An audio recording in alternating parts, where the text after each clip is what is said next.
अहम फैसले दिए हैं। पहला है हिंडनबर्ग अदानी मामले पर सुप्रीम कोर्ट ने रिटायर्ड जस्टिस एएम सप्रे की अध्यक्षता में एक कमेटी गठित कर दी है।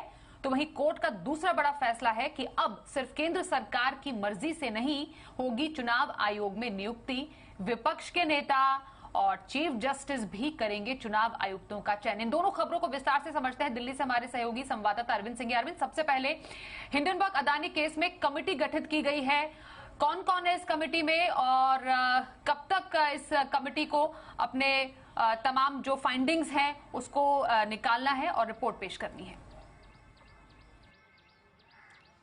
देखिए, जस्टिस अभय मनोहर सप्रे हैं जो इस कमेटी की अध्यक्षता करेंगे। इसके अलावा इस कमेटी में और दूसरे एक्सपर्ट शामिल हैं, ओपी भट्ट शामिल हैं, इसके अलावा केवी कामत हैं और इसके अलावा इन्फोसिस के सह संस्थापक रहे नंदन नीलेकणी हैं, जस्टिस देवधर हैं।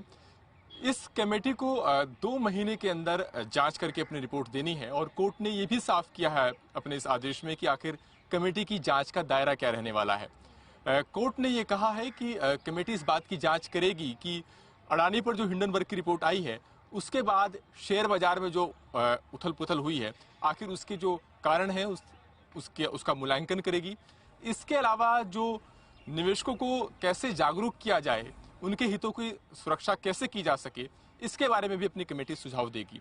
अभी जो निवेशकों की सुरक्षा से जुड़े जो कानून हैं उनको कैसे सख्ती से लागू किया जाए और जो मौजूदा नियामक तंत्र है उसे कैसे बेहतर बनाया जा सके, कैसे शेयर बाजार के कामकाज को बेहतर बनाया जा सके, इसके बारे में भी कमेटी अपने सुझाव देगी। कमेटी को यह भी जांच करना है कि आखिर अडानी और उसके ग्रुप के द्वारा कहीं शेयर बाजार के नियमों का उल्लंघन तो नहीं हुआ है और अगर ऐसा हुआ है तो क्या जो मौजूदा नियामक तंत्र है, जो मौजूदा रेगुलेटरी मैकेनिज्म है, उसकी तरफ से कहीं कोई विफलता तो नहीं रही है। तो कमेटी को इन तमाम बिंदुओं पर जांच करनी है। इसके अलावा कोर्ट ने सेबी को भी जांच करने के लिए कहा है। सेबी को भी देखना है कि क्या जानबूझकर के कीमतों में हेराफेरी तो नहीं की गई, क्या कोई गड़बड़ी तो नहीं की गई। और सेबी को भी कोर्ट ने कहा है कि 2 महीने के अंदर अपनी रिपोर्ट देगी। कोर्ट ने यह भी कहा है कि सेबी जो जांच करके 2 महीने के अंदर रिपोर्ट देगी उसकी एक कॉपी एक्सपर्ट कमेटी को दे देगी और उसके बाद जो एक्सपर्ट कमेटी है वो 2 महीने के अंदर सीलबंद कवर में सुप्रीम कोर्ट को रिपोर्ट सौंपेगी और 2 महीने के बाद सुप्रीम कोर्ट उस रिपोर्ट की समीक्षा करेगा और देखेगा कि कमेटी के निष्कर्ष क्या है।